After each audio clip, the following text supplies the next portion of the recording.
Hello students, इससे पहले हमने कक्षा 8 के एक्सरसाइज 2.2 के 4 सवाल हम सॉल्व कर चुके हैं। इसके अलावा हम 2.1 भी कर चुके हैं एक्सरसाइज, और ये अब इसका 5th नंबर का क्वेश्चन है। इसको हम आज सॉल्व करेंगे। तो शुरू करते हैं। तो सबसे पहले तो हम इसको एज इट लिख लेते हैं।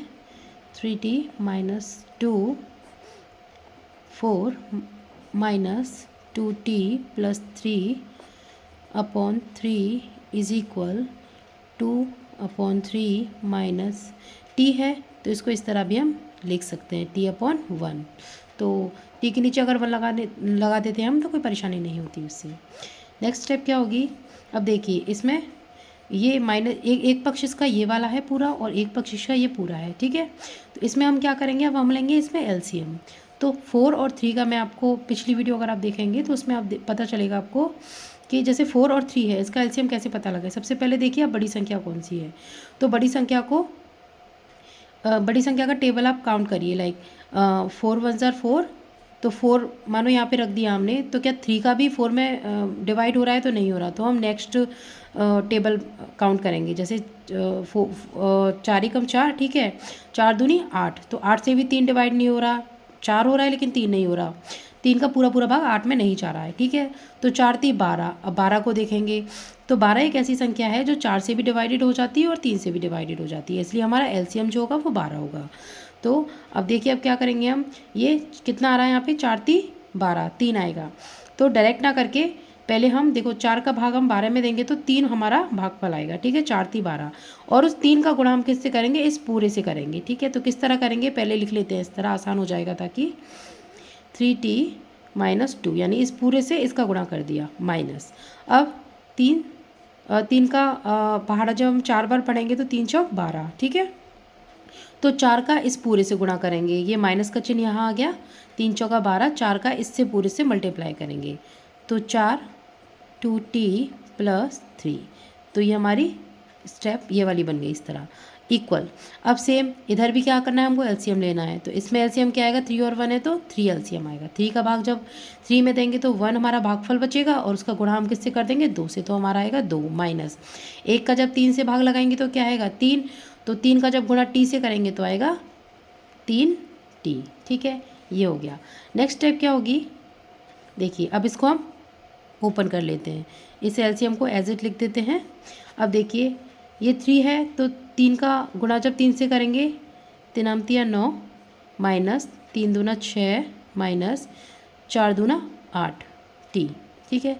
अब ये प्लस है और ये बाहर माइनस है, तो यहाँ प्लस था तो प्लस, ठीक है, यहाँ तो प्लस, ये माइनस था ही, प्लस माइनस माइनस, ठीक है। तो 80, और यहाँ प्लस माइनस माइनस, तो ये वाला प्लस और ये माइनस, तो ये बन गया माइनस। अब 4 का इसमें गुणा करेंगे तो 4 3 12, ठीक है। नेक्स्ट स्टेप, इसको हम एज इट लिख देंगे। अभी हम क्या करेंगे, देखिए इसको लिख लेते हैं 12 नीचे। अभी 90 और 80 कितना बच गया, 1t ओनली। माइनस के 6 और माइनस के 12, तो माइनस माइनस क्या होते हैं, जुड़ जाते हैं। तो यहाँ पे चिन्ह भी कौन सा आएगा, माइनस। चिन्ह तो माइनस आएगा लेकिन जुड़ेंगे ये। 12 और 6 कितना हो गया, 18, ठीक है। इज इक्वल, अभी ये क्या रह गया, 2 माइनस 3t/3, ठीक है। अभी जैसे मैंने पहली वीडियो में बताया था, ये दोनों ये बराबर में है तो नीचे बटे में जो भी संख्याएं होती हैं वो ऊपर हो चाहे बटे में वो कट जाती हैं, ठीक है। तो 3 एकम 3, 3 चौका 12, ठीक है। अभी क्या करेंगे, यहाँ 4 हो गया और ये है 1, तो इनका करेंगे क्रॉस मल्टीप्लिकेशन, ठीक है। तो 1 का जब मल्टीप्लाई से करेंगे तो सेम ही आना है, t माइनस 18 इज इक्वल। अब ये 2 माइनस 3t, इसका 4 से मल्टीप्लाई करना है, तो एक बार और लिख लीजिए ताकि कन्फ्यूज़न नहीं रहे। तो इसका गुणा इस पूरे से करेंगे तो एक बार, इसलिए हम कोष्टक लगाएंगे। नेक्स्ट स्टेप होगी t माइनस 18 इज इक्वल, अब इसको इससे गुणा करेंगे तो आएगा 8 माइनस इसको इससे गुणा करेंगे तो आएगा 12t, ठीक है। नेक्स्ट स्टेप क्या होगी, जो ये t वाले हैं इनको एक तरफ रख लेंगे, t ये इधर आएगा तो ये प्लस हो जाएगा, 12t बराबर 8, और ये माइनस का है तो इधर आके हो जाएगा ये प्लस का, ठीक है। नेक्स्ट स्टेप, t और ये 12 है और ये कितना है, 12 और 1, तो ये होगा 13t, ठीक है, इज इक्वल, ये हो गया 26 प्लस करने पे। नेक्स्ट स्टेप क्या होगी, नेक्स्ट स्टेप होगी 13t। अब ये t है तो t के बगल वाली जो संख्या है वो हमारी नीचे आती है, आपको पता है, तो ये चर हो गया t के बगल वाली संख्या आ जाएगी नीचे, और ये इसको ऊपर रखेंगे, इसको रखेंगे नीचे 13 को। नेक्स्ट t इज इक्वल, इसको जब हम 13 का भाग 26 में लगाएंगे तो हमारा आंसर आएगा 2। ठीक है, तो ये हमारा आंसर आ चुका है।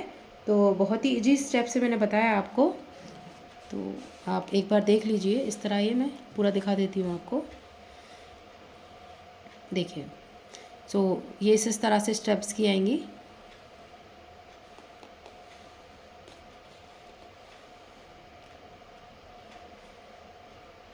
तो चलते हैं नेक्स्ट क्वेश्चन की तरफ। देखिए ये पांचवा जो क्वेश्चन था 5th नंबर का वो हमने कर लिया है। अभी हम करेंगे ये 6th नंबर क्वेश्चन। तो किस तरह इसको करेंगे हम, m माइनस, इसको एक बार इस तरह इजी वे में लिख लेते हैं पहले हम। देखिए यहाँ पे m है और इसके नीचे हम 1 लगाएंगे ताकि हमको कैलकुलेशन करना आसान हो जाए। Minus m minus 1/2 is equal 1 है, इसके नीचे भी 1 लगा लेते हैं ताकि कैलकुलेशन करने में परेशानी नहीं हो। Minus m minus 2/3। ठीक है, नेक्स्ट स्टेप होगी हमारी। अब हमने क्या करना है, एलसीएम लेना है। ठीक है, एलसीएम क्या आएगा इसका, आपको पता है 2 और 1 है तो 2 ही इसका एलसीएम आएगा। 1 का इसमें भाग देंगे तो 2 बचेगा भागफल, उसका उससे गुणा करेंगे तो आएगा 2m माइनस।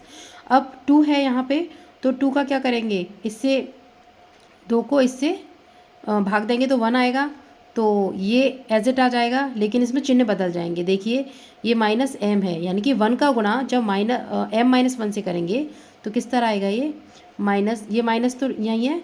चलिए एक बार आपकी सहूलियत के लिए इसको इस तरह लिख लेते हैं। ठीक है, तो इसमें हमें किसका गुणा करना है, 1 से।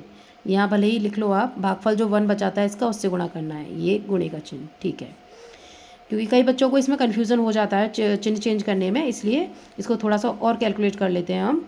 अब नेक्स्ट स्टेप पे बढ़ते हैं। 3 और 1, तो इसमें एलसीएम 3 आएगा और यहाँ पे भी क्या आ जाएगा, ये 3 माइनस, और ये आ गया हमारा, इसको भी हम इसी तरह करेंगे गुणे 1। ठीक है, अभी क्या करना है हमको, अभी हमको क्या करना है इसमें, नेक्स्ट इसको एज इट लिख लेते हैं 2 को, एलसीएम को। अब देखो 2m माइनस, माइनस के m यहाँ पे आ गया।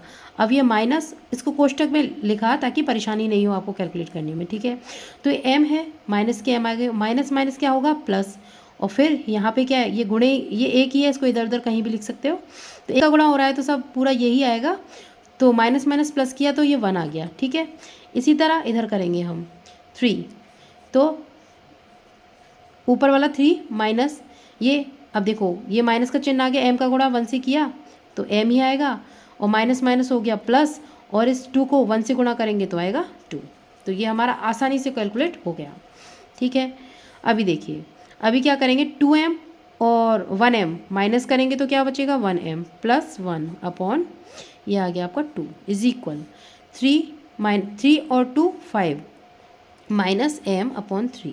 अब इसको करेंगे हम क्रॉस मल्टीप्लिकेशन, सिंपल, इसका गुणा इससे करेंगे पूरे से, तो किस तरह होगा, और थोड़ा सा आसान करने के लिए हमको एक बार ऐसे लिख लेते हैं कोष्टक में। ठीक है, 5 माइनस m 2, आगे कैसे करेंगे, 3m प्लस 3 एकम 3, 5 का गुणा 2 से 10 माइनस 2m। क्लियर, नेक्स्ट है 3m, तो m वाले एक तरफ लिख लेते हैं, दूसरे पक्ष में, इस पक्ष में आएगा तो ये हो जाएगा प्लस 2m इज इक्वल, ये 10 है और ये इधर प्लस का है तो ये माइनस के 3 हो जाएंगे। अभी क्या करेंगे हम, 3m और 2m, तो ये हो गए हमारे 5m इज इक्वल, 10 से 3 माइनस करेंगे तो आएगा 7। नेक्स्ट स्टेप होगी m, तो m के बगल वाली राशि जाएगी नीचे, संख्या जाएगी नीचे, तो 7/5। तो ये हमारा हो गया आंसर, और ये बहुत ही इजी है, तो आपको मुझे पता है समझ में आ ही गया होगा, बहुत ही आसान तरीके से मैंने बताया है। तो ये था क्वेश्चन नंबर 6। तो अब तक हमने एक्सरसाइज कक्षा 8 का है, ये क्लास 8 है, और इसकी हमने 2.1 कंप्लीट कर ली थी। ये 2.2 का 2.2 के हम 6 सवाल कंप्लीट कर चुके हैं। इसके बाद कुछ और सवाल है 2.2 में, वो भी हम नेक्स्ट वीडियो में कंप्लीट करेंगे। चलिए तब तक के लिए नमस्ते।